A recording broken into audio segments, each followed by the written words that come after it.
rencontre d'accablants obstacles, il ne me reste plus qu'une option. Celle de décortiquer cette saloperie de science. De l'importance du rôle des gaz nobles sur la Terre plate. L'air est composé de 78% de nitrogène, 21% d'oxygène et 1% de gaz noble. Vous connaissez probablement le rôle du néon dans l'émission de la lumière solaire, mais en fait, tous les gaz nobles brillent lorsqu'ils sont bombardés d'électrons. J'en suis arrivé à la conclusion que la lumière du jour et la lumière du soleil ne sont pas identiques. La lumière du soleil est celle que l'on voit quand on le regarde.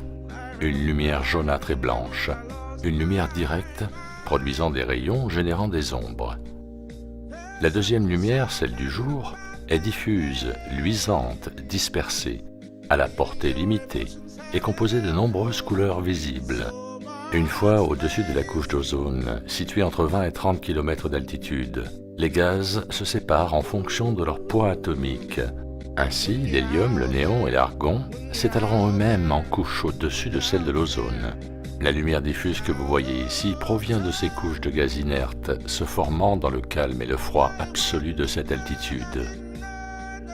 Le champ électromagnétique du Soleil passant à proximité excite ces gaz inertes et lorsqu'ils sont excités, les gaz inertes émettent des photons, aussi appelés lumière.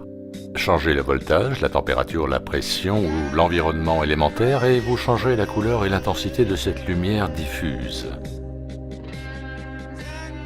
L'argon et le néon sont les troisième et cinquième éléments les plus abondants dans la composition de l'air.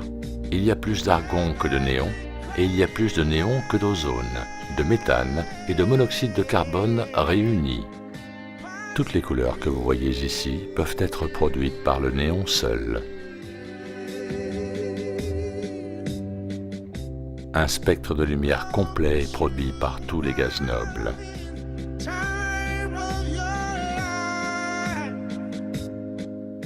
L'ombre sur la gauche est en fait une ligne de convergence. C'est le bord du champ électromagnétique, la limite de la lumière du jour. Je ne crois pas non plus que la lumière du jour forme un cercle parfait autour du Soleil.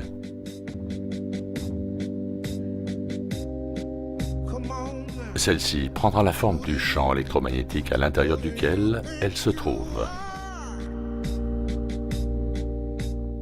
Remarquez aussi sur ces images que le Soleil disparaît dans l'horizon et non pas sous l'horizon. Effet combiné de la perspective et de la lumière du jour, recouvrant celle du Soleil, car nous voyons en longitude, à travers plusieurs couches de photons. Ceci explique les couleurs, les couches, l'étendue, ses limites abruptes, la lumière régressante et bien plus encore. Et pour cela, vous n'avez besoin que de gaz noble et de courant électrique. La courbe que vous observez ici est créée par la lumière et non par la Terre. Je répète, la lumière se courbe, pas la Terre.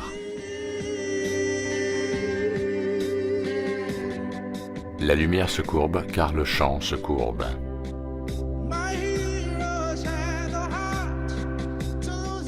Une autre propriété d'un gaz ionisé, lorsque soumis à un champ magnétique.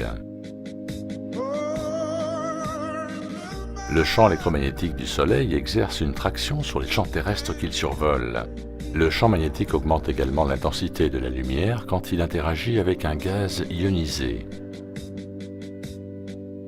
La lumière est transparente, mais si vous concentrez et intensifiez la décharge de photons, celle-ci devient opaque.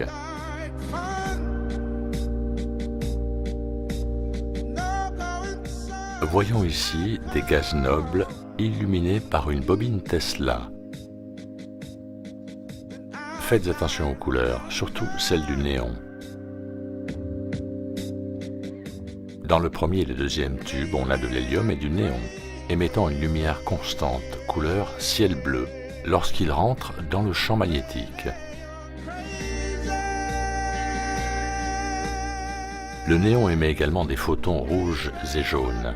Le ciel a cet aspect bleu parce que c'est bleu. Les photons réagissent sur une fréquence spécifique que nos yeux interprètent comme telle. L'hélium, le néon, l'argon, le krypton et le xénon sont les gaz nobles qui composent 1% de tout notre air. Le Soleil, sur son passage, tout comme la bobine Tesla, bombarde les gaz nobles d'électrons par son champ électromagnétique, ce qui produit la lumière du jour. On peut dire que le Soleil gouverne la lumière. Cela pourrait aussi être la cause des éclairs et des aurores boréales, mais je garde ceci pour une autre vidéo. Gros plan sur le néon qui produit des couleurs identiques à celles de la lumière du jour, mais aussi à celles des levées et couchers de soleil. Ciel bleu, jaune et rouge. Observez votre prochain coucher de soleil.